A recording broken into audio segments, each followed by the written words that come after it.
It's disgusting. I talked with my wife about it earlier. I mean, Jesus Christ is my Lord and Savior, and that right there is, I mean, I don't really have words for that. That's disgusting. As a Christian, how do you feel when you see this image? Offended. Yeah, I'm ashamed. I'm ashamed that he would actually do that. A man I voted for and trust. Politics are one thing, but stepping into that area is a little bit different, you know, a little bit stings for me a little bit. Just straight up blasphemy, and he's going to pay for it. One day, like all of us, he's going to have to stand before the Father, and he's going to answer for all this.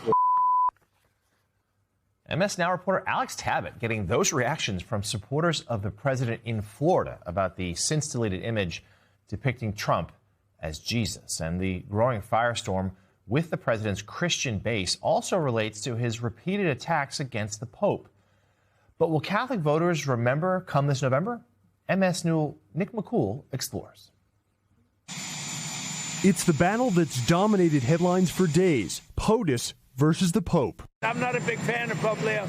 The president igniting a feud with the first American Pope, blasting Leo for opposing America's war in Iran. The pontiff has not backed down. I have no fear of neither the Trump administration. Blessed are the peacemakers, is a message that the world needs to hear tonight. But the administration's jabs continued, including from Vice President J.D. Vance, a Catholic convert. I think it's very, very important for the Pope to be careful when he talks about matters of theology. The question now, will the dispute leave Trump's Catholic voters with a crisis of faith? Catholic voters are a fairly swingy group. Catholics represent roughly 20% of the U.S. population. Trump lost Catholics in 2020 to Joe Biden by just 5 points, but won them by double digits against Kamala Harris in 2024. Pollster Alex Tarasio says Trump's favorability with Catholics has gone up and down several times in his second term. I don't think that the Pope episode is going to turn Catholic voters, but it is something Catholic voters are likely going to be paying attention to.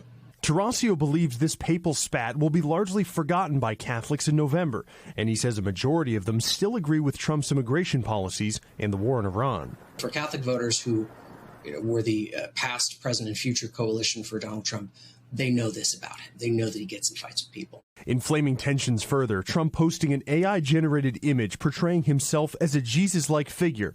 The post sparked backlash, even from some of his Christian voters. I don't really have words for that. That's disgusting. I'm ashamed. I'm ashamed that he would actually do that.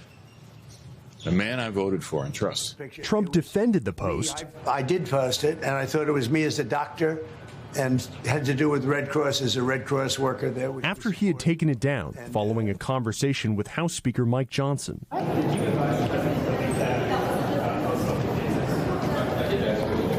This is a very rare moment in either of Trump's presidential terms where Republicans were fairly unified in saying this was inappropriate, please take it down. And he did. That doesn't happen all that often. Trump's feud with the Pope has also affected his relationship with a longtime European ally, Italian Prime Minister Giorgia Meloni, who called his remarks about the pontiff unacceptable. Trump fired back, telling an Italian newspaper she's the one who's unacceptable. Back to you.